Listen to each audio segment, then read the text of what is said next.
Alright everybody, I'm going to do a tutorial on how to make a vegan leather gauntlet. You can also make this out of leather, but none of you probably care, and I don't care. So if you make it out of leather, you want to make sure you get some like stiff frickin' leather, dude. It needs to be really stiff.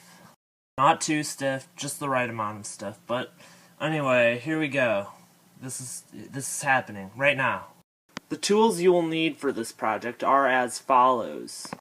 In no particular order, you will need a rivet gun, or whatever the hell this thing is. You will need a needle that is thick. You will need a Sharpie marker. You will need a paintbrush. And you will also need a stick that you can use a pencil.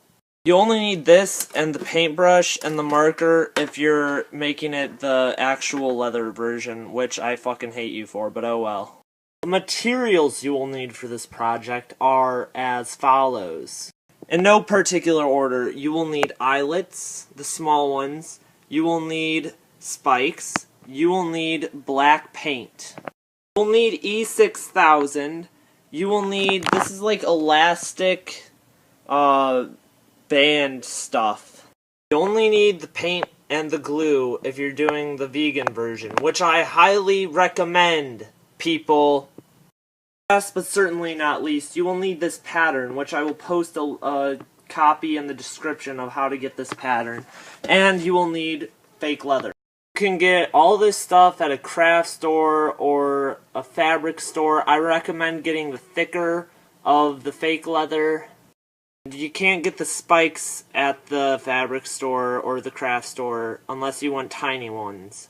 But yeah, you can order those on eBay. Let's say you want to make this thing smaller.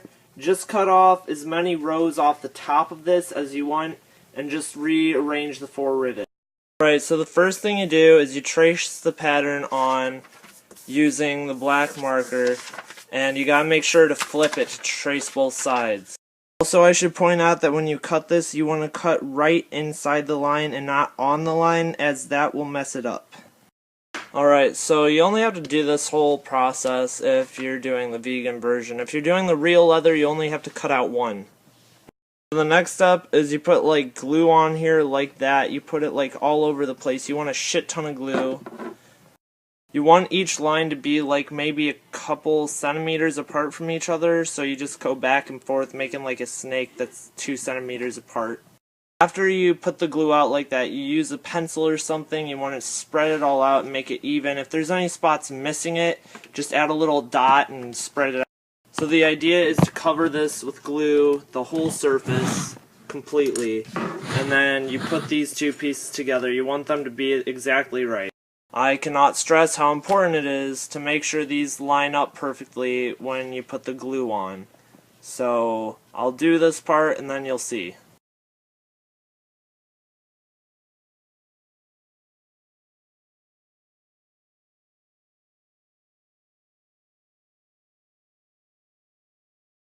I should mention that you don't want to let the glue dry until after you stick them together, so do that part really fast and careful.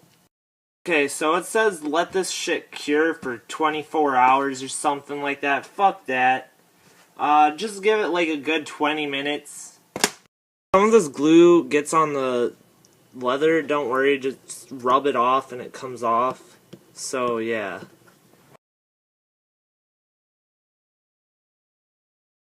Yeah, if overlapping isn't working properly, then you just have to, you just have to cut it off, but be really careful. If you cut off too much of it, then you're going to be screwed. So you don't want to cut off too much. Be very careful when trimming the excess shit. But the next thing you do is you carefully run some glue along the edge there. This is if you want it to look nice. If you don't care how it looks, you don't have to do this part. Okay, be very careful with the amount of glue you use here. You don't want it to be too much and you don't want it to be too little. So just be careful to use the exact right amount. I'd say give it a good like 20-30 minutes to dry after this step. Make sure you wipe off any excess glue that sticks to the leather. You glue it all the way around, like around the entire thing. You put a line of glue around the whole thing and then wait for it to dry. Alright, now the glue has dried all around the whole thing, so as you can see there's kind of like a line of glue around the whole thing. The next thing you do is paint it, which I recommend doing even if you didn't do the line of glue around it, because that's kind of a pain in the ass. You don't have to do the glue, but you should definitely paint the edge, unless, like I said, you don't care what it looks like, okay? So the completed edge should look like this, black and shiny kinda. That's just sorta how it should look, yeah. So just allow this like probably half an hour to dry maybe, because you're gonna need it to be dry for the next step. Also, if you are doing actual leather for this, all of the steps up until now, the only one you should have followed is cutting the shape out of leather.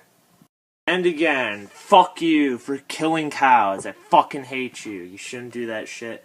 But it is suggested by media, so go ahead. Alright, it has dried. On to the next step, poking the holes. You hold the needle where the lines meet and you shove it through like this. Sorry if I didn't tell you the last video, you have to put the paper over the leather so that you can see where the lines meet up. So poke all those holes and then I'll tell you the next step, dude. Alright, it works better to poke the holes like this with the paper over it, and you just poke them, and then afterwards you can take the paper away and see where you poked all your holes, and then just run the needle through all those spots. The way you could do that step is you could tape the paper to the leather and then just run the needle all the way through while it's taped on there. That would help, definitely. Okay, so you don't want to put a needle through these lines on the edge except for the ones with the circle around them, because those are where the rivets go, not the rivets, the eyelets, and that will tell you where the eyelets will be placed, so you want that marked. 94 holes later, should look something like this on the outside. Now for the next step. What you do is you get this and you punch the holes in all the ones on the side, but only the ones on each side, the 4 holes on both sides. They might have some excess string sticking out like that, but all you do is snip it off with the scissors. They snip it right off. Spikes, you press the back end of the needle through one of the holes really well. Shove the screw into the hole so that it comes through on the other side. Do all the holes for the eyelets, and then you put all the screws through for the spikes. Do it, and I'll show you what to do next. 86 screws and a band-aid later, here we are. Now I'm going to show you how to put the eyelets in. Alright, so to put the eyelet, you shove it into the hole. You gotta make sure it comes through all the way. And you also want to make sure that side is facing. Then you use this thing again, and you just squeeze down really hard on the eyelet. Now I've riveted all of those on, and then the next thing is you screw spikes on, and you do this all over the place. 6 spikes later, there you have it, it's almost finished. Just make sure when you tighten these, you don't tighten them too much, but you tighten them just the right amount. You don't have to worry so much about tightening them too tight if it's real leather. But like I said, save the cows, dude. After you put them all in, you might want to go around and make sure they're all pretty tight. Not, like I said, don't tighten it with the screw on the back. Just make sure they're as tight as they get without having to use the screw on the back. So, yeah. The final part of this, you want to get a piece of the elastic string that's about 4 feet long. If you're a bigger person and have thicker arms than me, you'll probably want longer. You don't want to do too much longer. If you're a little bigger than me, do 5 feet, I'd say, and that will work just fine. You gotta lace it together. I don't know how well you can actually see what I've done there, but yeah, you lace it together like that. The next thing you do is you put it on your arm and you get it kind of tight like this, and you hold the spot right here. Hold it at the spot and slide out of it and keep that spot held. The next thing you do is you tie where you held it. You tie it like you tie a shoe. It was too hard to tie and hold at the same time, so I put some duct tape on it to hold the spot and then did a double knot. Scratch that. What you actually need is to use masking tape because that was a bitch to get off, just so you know. Now that you've tied the ribbon or whatever, you can cut off some of the excess string and have it so it hangs like a certain distance. Now the gauntlet is complete, you can just slide it on and slide it off and it's done. Don't worry though, it's not going to fall off. Even though it can slide on and off, it's not just going to fall off while you're walking around, don't worry. And if you don't like it sliding around so much, you can pull the knot off to the side and hide it underneath so that it doesn't. Just have to make sure to tighten it before you do that, and it stays tight and in place, and there we go.